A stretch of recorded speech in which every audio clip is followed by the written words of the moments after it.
Hello, Da Vinci. Welcome back. So this is our science lesson for today, and we're learning all about plants. Here we go. Right. We are scientists. Let me just make myself a little bit smaller so we can see this beautiful painting behind me. So this is the painting of Van Gogh's Sunflowers. So for the first part of our theme of Van Gogh's, we're going to be investigating plants and linking it to our sunflowers painting. So this is the famous sunflowers painting by Van Gogh. We're going to find out loads about his paintings in history, but we're going to be using the idea of how he painted still life and plants. We're going to link that to science. So we're going to be planting, growing, measuring, and closely investigating, just like this child is here with his magnifying glasses, investigating those flowers. Before we start, there's a cold task. Now, listening up, children, listening up. Whoever's at home helping children, this is a cold task. Shouldn't take too long, but it means you cannot have any help from an adult. I must see what you know about plants in order for me to see how much you have learned about plants. If you Google or get help or use a book or the internet or your parents or whoever's at home's help, that's not what you know. So therefore, it is pointless. There is no point in you doing this activity if you're going to have help. Because if I'd like to find out what whoever at home knows or how well you can use the internet, this would be a computing lesson, not a science lesson. I need to understand what you know. So can you please make sure you are having no help? I'm gonna read through each question now, and you can write the answer down. It's question 1, 2, 3, 4, 5, etc. on a piece of paper. Okay, you don't need to write the question out. You can just write question 1 and then the answer. Okay, so let's go through it now. Here we go. Can you name 3 things plants need to grow well? Okay, so what do 3 things plants need to grow well? Question 1, 1, 2, and 3. Can you name 3 things plants need to grow well? Question 2.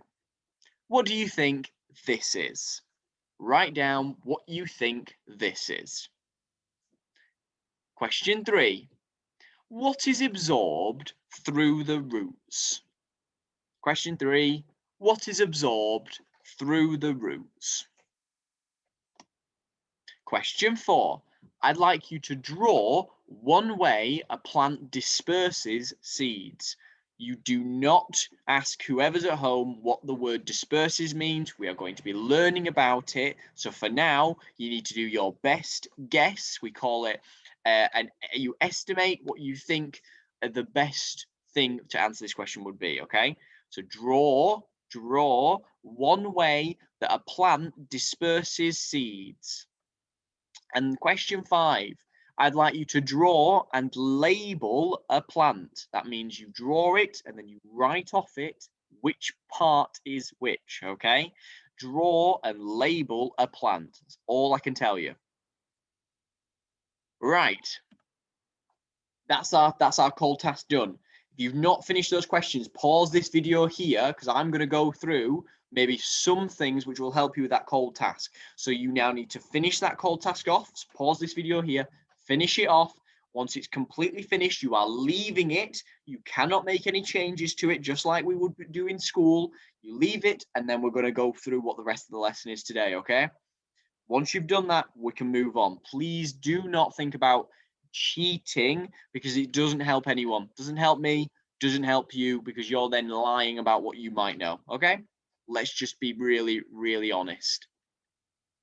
So we've already looked at plants in year 1. Now, I know we might have had some of our time not in school when we looked at plants. So I'm just going to go through what we already know, and we're going to need to step up our game because when we've already done it in year 1, we don't want to do the same again in year 1. We need to do it for year 2 now. So we're going to become super scientists, and we're going to use our detective-like skills, okay? So to start off, we're going to jog our memory and we're going to recap some of the vocabulary that we've learned, and we might learn some brand new vocabulary. But we're not going to have too much because we've already done our activity for today, our cold task. I'm not going to put too much information to you. We're going to look at building it up for next term. So our vocabulary. We've got evergreen. Now, this is a tree that never loses its leaves, okay? So you can see here a picture of a green tree, an evergreen tree, and it never loses its leaves. So it doesn't matter what season it is, it will always have leaves throughout the whole year, okay? This is a deciduous tree. Just like we were learning in geography about mapping them out, we've got an evergreen tree and a deciduous tree. So if an evergreen tree never loses its leaves, a deciduous tree loses its leaves. It sheds its leaves every year. When it gets to a certain part of the year, the leaves will change, they'll then drop off, and they will regrow as a new leaf when it changes in the seasons. We'll go through the seasons in a minute. I'll make myself a bit bigger so you can see me talking. Last one. Plants. What are plants? Well, a plant is a living thing. So it's not dead, it's not inanimate, which means it doesn't not move.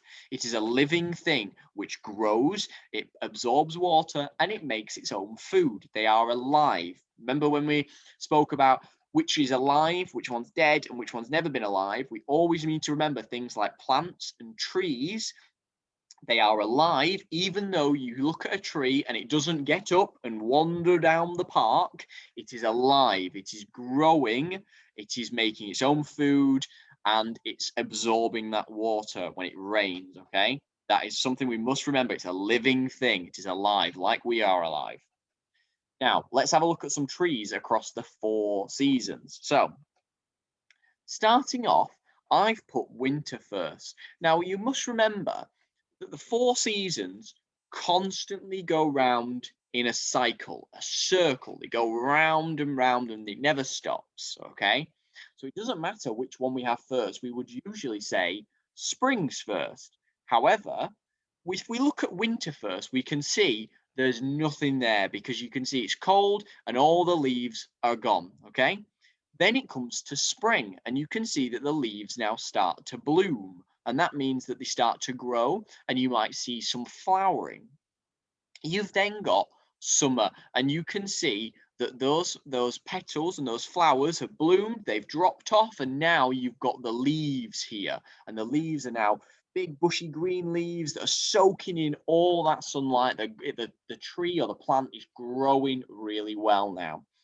You then come to the next season, which is autumn, and you can see how it's getting a bit colder now. Because it's getting a bit colder, the leaves now preserving the energy. And what it means when it says preserving its energy is it's going to start changing and putting all that energy into the leaves to grow. It's going to stop them. It's going to keep that energy for the trunk, and it's going to then start changing the color of the leaves as they start to die, because we doesn't need the leaves to soak in the sunlight, because we're going to get less and less sunlight over time now. So what it means is the days get shorter, it doesn't need those leaves anymore. So it's then starting to kill the leaves off by adding this lovely autumn color. Now, you might know it's autumn or fall, but we call it autumn in the UK, and it's fall if it's American, okay? So we're going to call it autumn. We've then got background to winter. All those leaves drop on the floor. You get all those crunchy leaves that you stand on that are then changing color as they die, and then they decompose, they decay into the ground, and they leave all the nutrients in the ground. But you can see we've gone right back in a full circle back to winter. So after winter, the next season would be spring. You're right, it would be spring, because we've had winter, we go to spring, summer, autumn, back to winter, which means it cycles round again. It goes right back to the beginning, back to spring. Here's some new vocab we've got here. You might know these already. It might be something we're recapping. I just want to make sure we know it. We've got seeds. Now, seeds are used to grow new plants. Now, you've also got, linking to seeds, you've got the flower. Now, part of the flower, you've got a plant, and part of it is the flower. And this is the part that usually blooms out in spring, and it's usually very pretty. It's colourful, and that's to attract some animals to it. It might be to attract maybe the bees to come and find those pretty flowers, get that nectar, and fly off. And it's also got the seeds in the middle. Now, those seeds here, these are sunflower seeds. So you would see a sunflower, and in the middle, well, I mean, these might not be sunflower seeds, but in the middle, you've got the sunflower seeds. They're usually black because you've got that black colour on the inside of the sunflower. And this is what holds the seeds. You've then got roots. Now, this is something that's been pulled out of the ground because this is where it would be in the ground underneath. And what it does is it absorbs all that water that's fallen from the rain. And it's also got the nutrients of the soil. And it's as if it's grabbing all those nutrients and sucking in all that water. And it goes in through the roots, and it might then go somewhere else, which we're going to start learning about some more vocab. That's everything for today, I believe. We've got nothing more that we're going to go through for our vocab. We're going to start adding a little bit of vocab here and there, doing some recapping of vocab from this lesson, so make sure you know it really well. But that's everything for today. Make sure you should have already completed that call task if you've got to this point in the video. If you've not, you've got an advantage, and I really hope that you haven't done that. Thank you very much, Da Vinci. I'll see you in the next video. I'm really hoping that my maths and English video from me will be going up. I'm having a bit of trouble recording maths and English at the minute with the software, so it might be Mrs. Jalaf and Mrs. Gabella that will be helping with my video for Monday. Let's see whether we can get that sorted for Monday. If not, it might be Tuesday that you'll see me for maths and English. Thank you very much. I'll see you in the next video. Goodbye.